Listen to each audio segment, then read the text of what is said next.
Assalamualaikum warahmatullahi wabarakatuh. Halo semuanya, apa kabar? Semoga semuanya dalam keadaan yang baik dan sehat walafiat ya. Sebelumnya, saya akan memperkenalkan diri terlebih dahulu. Nama saya Dinda Opi Rahmawati, NIM 21181900016 dari kelas 2B Pendidikan Matematika Universitas Galuh. Nah, di sini saya akan menjelaskan materi tentang kekongruenan pada kelas 12 SMA. Mungkin sebelumnya sudah pernah belajar mengenai kekongruenan ya pada sekolah SMP kelas 9. Nah, pada kali ini saya akan membahasnya lebih detail lagi mengenai kekongruenan. Di sini ada beberapa macam pembahasan yang akan saya bahas. Yang pertama ada pengertian dari kekongruenan, lalu yang kedua ada dua bangun datar yang kongruen, kemudian yang terakhir ada dua segitiga yang kongruen. Nah, untuk mengefektifkan waktu, langsung saja pada pembahasan yang pertama, yaitu pengertian kekongruenan. Pengertian kekongruenan. Kekongruenan merupakan dua buah bangun datar yang dimana kedua bangunnya memiliki bentuk yang sama dan ukuran yang sama. Kekongruenan biasanya dilambangkan dengan garis yang gelombang satu kemudian diikuti sama dengan seperti yang terdapat pada layar. Nah, itu merupakan lambang dari sebuah kekongruenan. Jadi, dapat disimpulkan bahwa kekongruenan yaitu dua buah bangun datar di mana kedua bangunnya memiliki bentuk yang sama dan ukurannya pun sama. Lalu pembahasan yang kedua yaitu ada dua bangun datar yang kongruen. Nah, di sini terdapat dua gambar bangun datar. Di sini ada bangun datar KLMN dan PQRS. Jika kita lihat, kedua bangun datar di samping memiliki panjang KL sama dengan panjang PQ, lalu panjang LM sama dengan panjang QR, lalu panjang MN sama dengan panjang RS, lalu panjang NK sama dengan panjang SP. Nah, dari keterangan tersebut dapat kita simpulkan bahwa kedua bangun tersebut merupakan kongruen. Kenapa? Karena kedua bangun tersebut memiliki ukuran dan bentuk yang sama. Dilihat dari gambar saja pun sudah terlihat jelas bahwa itu kongruen karena bentuk dan ukurannya sama. Kemudian yang ketiga yaitu dua segitiga yang kongruen. Nah, dua segitiga yang kongruen memiliki tiga syarat. Syarat yang pertama yaitu tiga sisi yang bersesuaian sama besar atau biasa disebut sisi. Lalu yang kedua yaitu satu sudut dan dua sisi yang bersesuaian sama besar atau biasa disebut sisi sudut sisi. Lalu yang terakhir, yang ketiga yaitu satu sisi apit dan dua sudut yang bersesuaian sama besar atau biasa disebut sudut sisi sudut. Selanjutnya, di sini ada sifat dua segitiga yang kongruen. Yang pertama, sifat dari dua segitiga yang kongruen yaitu pasangan sisi yang bersesuaian merupakan sama panjang. Jadi, pasangan sisinya yang bersesuaian itu panjangnya harus sama. Lalu yang kedua, sudut yang bersesuaian merupakan sama besar. Jadi sudut yang bersesuaiannya besarnya harus sama.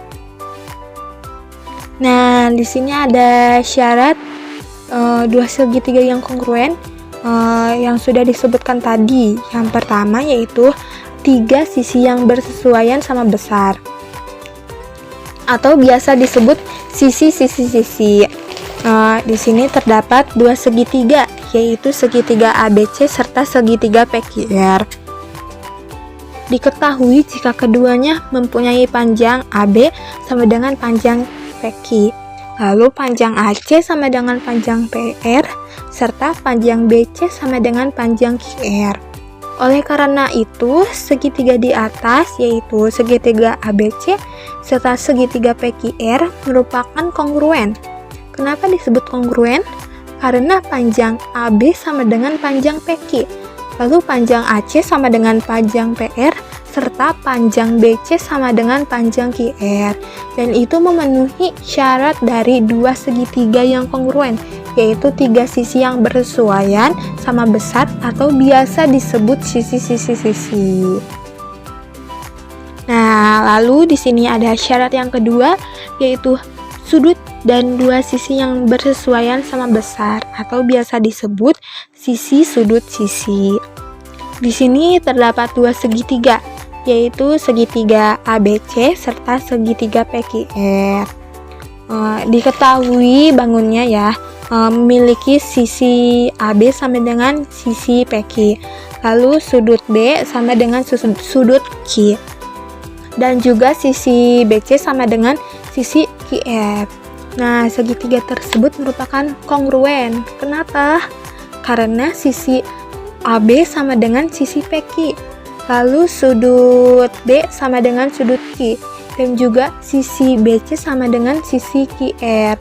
Dan itu memenuhi syarat dari dua segitiga yang kongruen, yaitu sudut dan dua sisi yang bersesuaian sama besar, di mana sisi yang bersesuaian sama besar yaitu sisi AB sama dengan sisi PQ, dan sisi BC sama dengan sisi QR, lalu sudut yang bersesuaian sama besarnya yaitu sudut B dan sudut Q. Lalu di sini ada syarat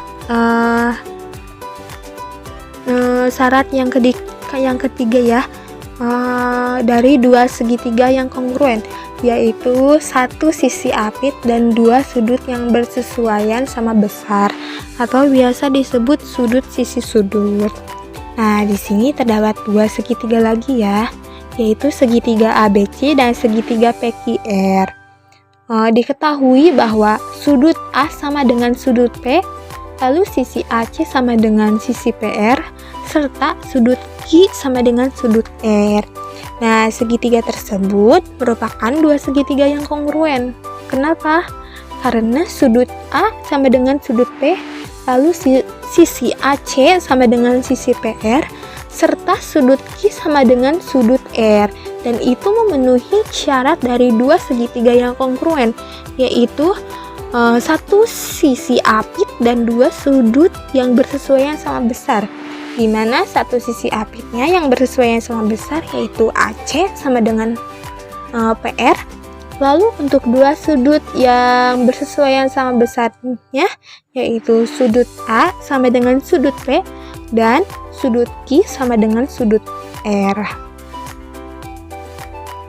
Nah, lalu di sini ada contoh soal yang pertama. Perhatikan segitiga RQT dan segitiga SQT pada gambar di samping. Lalu selidiki apakah segitiga RQT dan segitiga SQT kongruen. Jadi yang ditanyakan, selidiki apakah segitiga tersebut, yaitu segitiga RQT dan segitiga SQT itu kongruen. Lalu cara penyelesaiannya, diketahui dari gambar bahwa pada segitiga RQT dan segitiga SQT memiliki panjang RQ sama dengan QS, lalu panjang RT sama dengan ST. Yang telah disebutkan tadi, karena salah satu sisi dari kedua segitiga tersebut berhimpit, yaitu sisi QT, maka dapat dikatakan segitiga RQT dan segitiga SQT itu kongruen sisi. Jadi kesimpulannya, segitiga RQT dan segitiga SQT itu kongruen. Kenapa? Karena panjang RQ sama dengan panjang QS, lalu panjang RT sama dengan panjang ST.